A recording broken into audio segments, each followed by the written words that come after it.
Compassion versus Guilt and Other Essays by Thomas Sowell. To Agnes.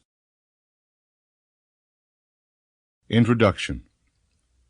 These are essays of the 1980s, the decade which has seen attempts to change political direction in America in the most fundamental way since the New Deal. The resulting political clashes have gone deeper than usual, emotionally as well as intellectually, and ultimately involve differences in our whole vision of man.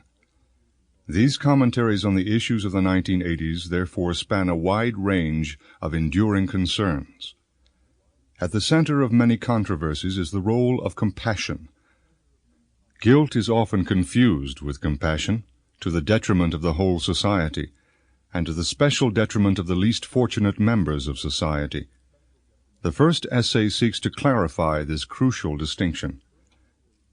Its theme underlies much of the later discussions of specific issues such as education, crime, foreign aid, or affirmative action.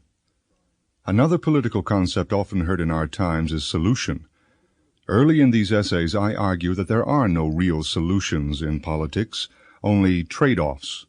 That theme also recurs in the essays that follow, and extends to foreign policy as well as domestic issues, to economics as well as law, to educational issues no less than to issues of race and sex. All these essays were first published in newspapers. The trade-offs that this involved seem to me to have more pluses than minuses. The newspaper format imposes limitations of space and approach, but writing for the general public also gives a freedom not always possible when writing for a more academic audience. The public at large seldom has as much dogmatism as intellectuals, and is less preoccupied with putting labels on things or consumed with its own cleverness.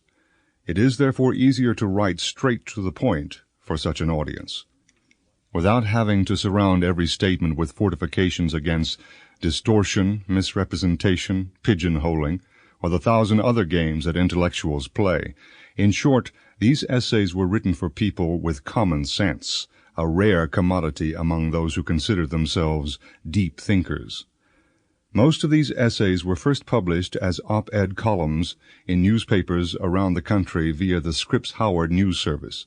Some, however, were written for the specific newspapers.